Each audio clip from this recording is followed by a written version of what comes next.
இந்து கடவுள்களையும் இந்து மதத்தையும் குறை கூறுபவர்கள் மதசார்பின்மையை தங்களுக்கான கேடயமாக பயன்படுத்துவதாக ஆந்திர துணை முதலமைச்சர் பவன் கல்யாண் குற்றம் சாட்டியுள்ளார். மதுரையில் இந்து முன்னணி சார்பில் முருக பக்தர்கள் மாநாடு நடைபெற்றது. இதில் மத்திய அமைச்சர் எல் முருகன், ஆந்திர துணை முதல்வர் பவன் கல்யாண், தமிழக பிஜேபி தலைவர் நயினார் நாகேந்திரன், முன்னாள் தலைவர் அண்ணாமலை, அதிமுக முன்னாள் அமைச்சர்கள் ஆர்.பி. உதயகுமார், செல்லூர் ராஜு, கடம்பூர் ராஜு உள்ளிட்ட பலர் கலந்து கொண்டனர்.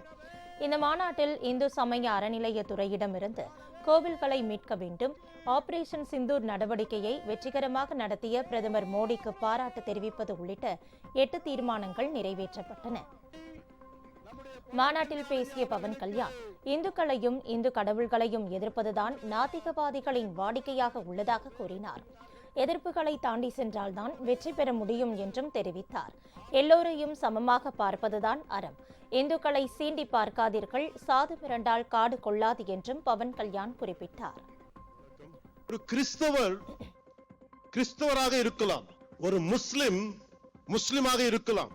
ஒருவன் இந்துவாக இருந்து விட்டால் அவன் மதவாதி. இதுதான் இவர்களது போலி secularism. Secularism means no discrimination against anybody in the name of religion. நம்ம நாட்டுல செக்குலரிஸ்ட் வந்து no discrimination against anybody in the name of religion except Hinduism.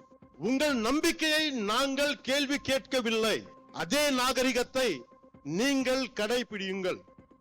மாநாட்டில் பேசிய அண்ணாமலை, இந்து வாழ்வியலுக்கு இடையூறு ஏற்படும் போதெல்லாம் அதை பாதுகாக்கும் வகையில் முருக பக்தர்கள் மாநாடு போன்ற நிகழ்ச்சிகள் நடத்தப்பட வேண்டும் என்று கூறினார்.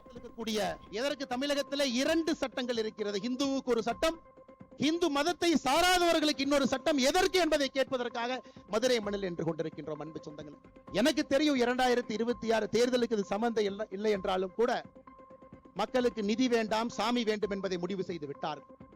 மக்கள் முடிவு பண்ணிட்டாங்க, யாரு சாமி யாரு நிதி நீங்க முடிவு பண்ணி.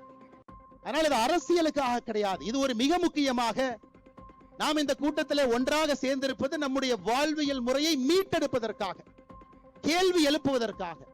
இந்த ஒரு தீர்மானமுமே நம்முடைய வாழ்வியல் முறையை தட்டி எடுப்பதற்காக. அதனால்தான் அருமை சொந்தங்களே, நாம் இன்றிலிருந்து கேள்வி கேட்க ஆரம்பிக்க வேண்டும். ஒரு பிரச்சனை என்றால் தட்டி கேட்கணுங்க ஐயா, நம்ம கண்டிப்பா பேசுறோம்.